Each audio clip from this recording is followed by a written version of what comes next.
حضرت عثمان رضی اللہ عنہ کی جو توسیع ہے آج بھی انہی کے نام سے، جو عمر بن عبدالعزیز کی توسیع ہے رحمۃ اللہ علیہ انہی کے نام سے، بعد کے بادشاہوں نے جو مسجد بنائی وہ انہوں نے نام رکھے ہیں، حرم کے نام دروازوں کے آج بھی موجود ہیں جس نے بنایا، تو کچھ بھی اس میں مذائقہ نہیں ہے۔ اور کنواں بنایا، بیر ام سعد آج بھی موجود ہے۔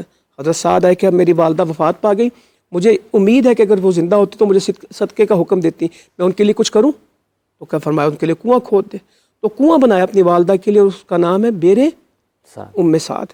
اب بیر عثمان کس کا کنواں ہے؟ پہلے اس کا نام بیر روما تھا، اور آج کل ہم اسے کیا کہتے ہیں؟ بیر عثمان رضی اللہ عنہ۔ پورے علاقے کے مدینہ شریف کا نام ہی بیر عثمان ہے، پورا ایریا کا نام بیر عثمان ہے۔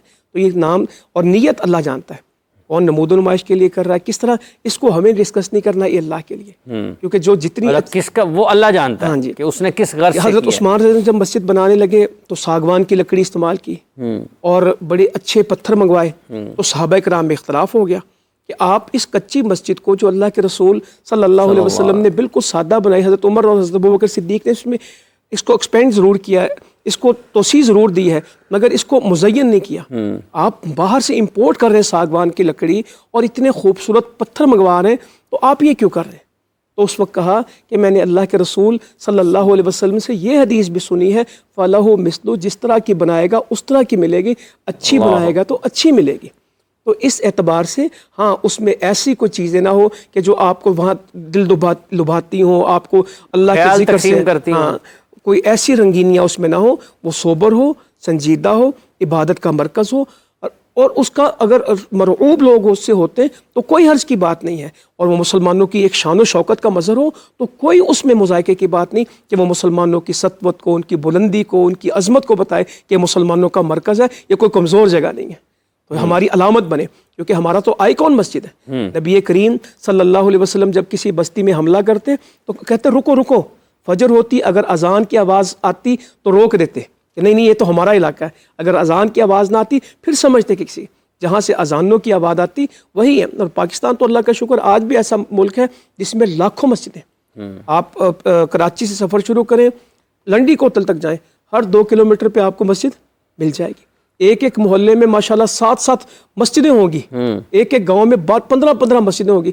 ہماری مغرب کی اذان شروع ہو جائے، فجر کی اذان شروع ہو جائے، 20 منٹ اذان نہیں، بڑا بابرکت ملک ہے، اکا دکا مسائل ہوں گے، خیر زیادہ ہے۔ اس وقت ہمیں اس بات کی کوشش کرنی کہ جو مسجدیں بنی اس میں نمازی کس طرح ہیں، تو جب تک ہم لوگوں کے لیے کوئی یہاں پہ اٹریکشن پیدا نہیں کریں گے، محبت نہیں پیدا کریں گے، ان کے مسائل حل کرنے کے لیے مسجد کو مرکز نہیں بنائیں گے۔ نبی کریم صلی اللہ علیہ وسلم سائلین کی بات کہاں سنتے تھے؟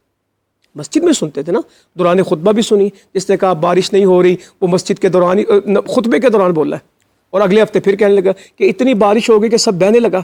پہلے دعا کی تو آپ ممبر سے اترے تو داڑھی مبارک سے بارش کے قطرے بہہ رہے تھے، اور اگلے میں آپ نے دعا کی اور اشارہ کیا، بادل سارا پھٹ گیا اور بارش رک گئی۔ مسجد میں دعائیں کراتے تھے، مسجد میں لوگ آ کے اپنے مسئلے حل کرواتے تھے۔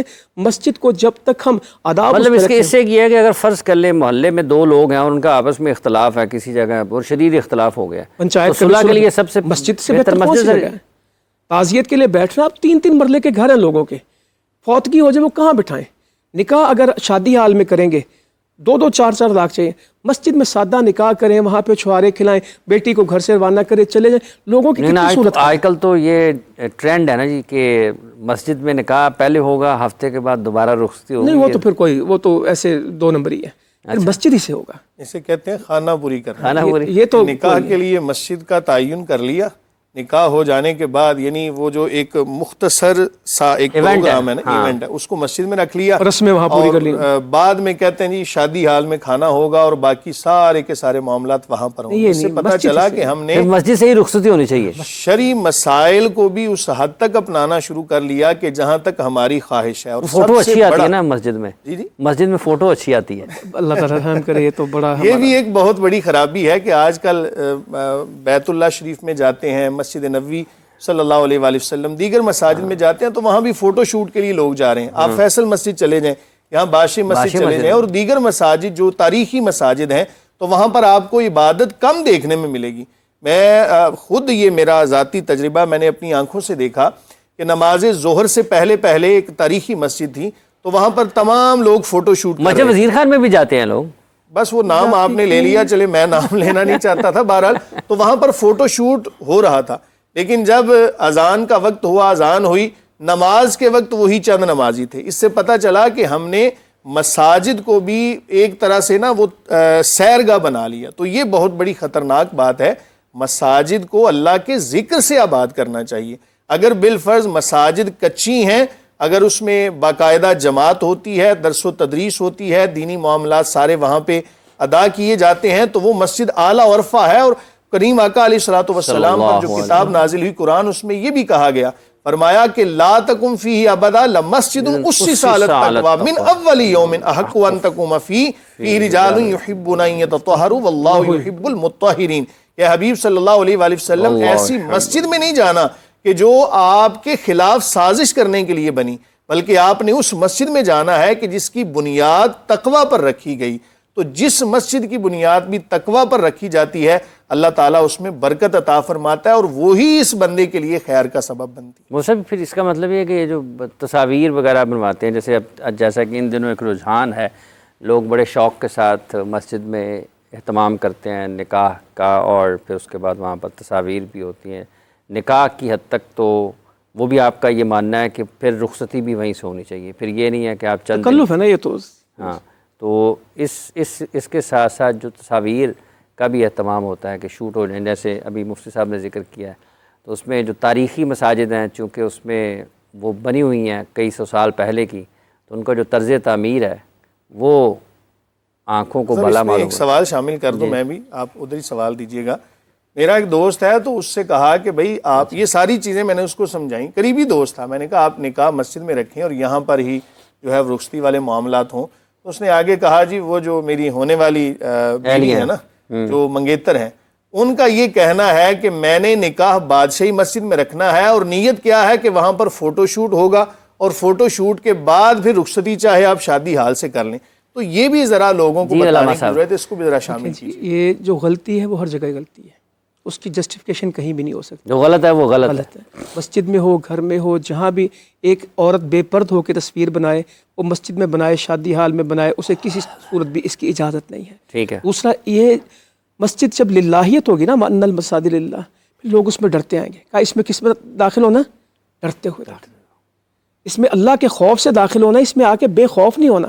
اللہ تعالیٰ کی جو ربوبیت ہے, عظمت ہے, اس کا احساس تمہارے دل میں ہو. کچھ عقیدے کے مسائل ہیں.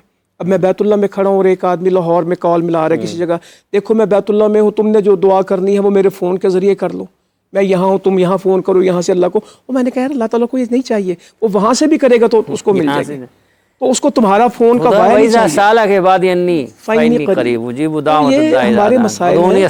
جو تصویریں بنانا یہ ایک فتنہ بن چکا ہے کہ کوئی آدمی جہاد میں بیٹھتا ہے, پانی پیتا ہے, چائے پیتا ہے, اٹھتا ہے, بیٹھتا ہے, میرا سٹیٹس یہ آ رہا ہے, میری تصویر یہ آ رہی, میری سیلفی بنا دیں میری. تو یہ ایک پورا فتنہ ہے, مسجد کے ساتھ بھی جڑا ہے, زندگی کے ساتھ بھی جڑا ہے. لوگوں کی پرائیویسی ختم ہو چکی ہے, لوگوں کے گھروں میں انتشار ان تصویروں نے پیدا کر دیا. سوشل میڈیا کا استعمال, اس کی سینس اور سائنس کو سمجھنے کی بہت ضرورت ہے.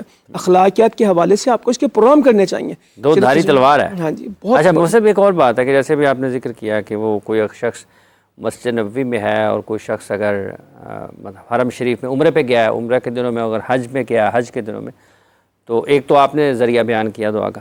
کسی کو کہا تو جا سکتا ہے نا, اگر کوئی جا رہا ہے کہ وہ عمرے پہ جا رہا ہے, مسجد نبوی میں جا رہا ہے, تو وہاں پر اگر جائے روضہ رسول پر تو درود شریف پڑھ دے, حرم میں جائے تو دعا کر دے. تو بہت بڑا عمل ہے کہ آپ جس سے ملیں اسے دعاؤں کی درخواست کریں. تو بہت بڑی, یہ تو سنت سے بھی ثابت ہے نا, جب آپ سے کوئی ملے اسے آپ اپنے لیے دعا کے لیے کہیں کہ آپ میرے لیے دعا کیجیے گا, میری مغفرت کے لیے, میری بخشش کے لیے. اور سب سے عظیم سفر ہی بیت اللہ کا, اور بندہ وہاں جا کے کہے کہ آپ میرے لیے دعا کریں, یہ تو بہت بڑی بات ہے. اور دعا کرنے والے کے لیے بڑی بات ہے کہ جو اپنے بھائی کے لیے اس کی عدم موجودگی میں دعا کرتا ہے, تو فرشتہ اس کے ساتھ کھڑا ہوتا ہے کہ اس کو بھی دے, اس کو بھی دے. جو عمرہ پہ کوئی جائے, حج پہ جائے نا, تو اس کو دعا کا کہنا یہ سنت نبوی صلی اللہ علیہ وآلہ وسلم سے ثابت ہے. ایک صحابی ہیں, وہ فرماتے ہیں کہ میں عمرہ کی ادائیگی یا حج کی ادائیگی کے لیے جانے لگا, غالباً ان دونوں میں سے کوئی ایک کام تھا, تو میں نے سرکار دو عالم صلی اللہ علیہ وآلہ وسلم سے اجازت طلب کی. تو حضور صلی اللہ علیہ وآلہ وسلم نے فرمایا کہ اے بھائی میرے لیے, ہمارے لیے بھی دعا کرنا. وہ صحابی کہتے ہیں مجھے اتنی خوشی ہوئی کہ جب حضور نے کہا نا کہ اے بھائی ہمارے لیے بھی دعا کرنا, فرماتے ہیں کہ دنیا و ما فیہا کی تمام چیزوں سے بڑھ کر مجھے اس وقت خوشی ہوئی کہ جب سرکار دو عالم صلی اللہ علیہ وآلہ وسلم نے مجھے بھائی کہا۔ تو اس سے پتہ چلتا ہے کہ جب کوئی خاص طور پہ عمرہ کی ادائیگی کے لیے یا حج کی ادائیگی کے لیے جاتا ہے تو اس کو دعا کا کہنا چاہیے، لیکن وہاں پہ جب پہنچ گیا عبادت کے اندر مصروف ہے تو بار بار کال کر کے تنگ کرنا کہ جی جب آپ حاضری کے لیے جائیں تو ویڈیو کال کر کے، بھائی وہاں پر تو کہتے ہیں نا اقبال لے سانس بھی آہستہ کہ یہ دربار نبی ہے، خطرہ ہے یہاں بہت بے ادبی کا، وہاں تو آواز کو بلند کرنا یہ بھی گستاخی کے زمرے میں آتا ہے۔ لا ترفعوا اصواتکم فوق صوت النبی، چاہے جائے کہ وہاں پہ جا کے آپ موبائل فون پہ جناب ویڈیو بنا رہے ہیں اور خانہ کعبہ کا طواف کرتے ہوئے اگر آپ کی توجہ اس وقت ذات باری تعالیٰ کی طرف نہیں ہے تو آپ کے طواف کا کیا فائدہ؟ طواف کا کیا فائدہ؟ تو ہمیں دعا کرنی چاہیے اور بہتری کی طرف آگے بڑھنا چاہیے۔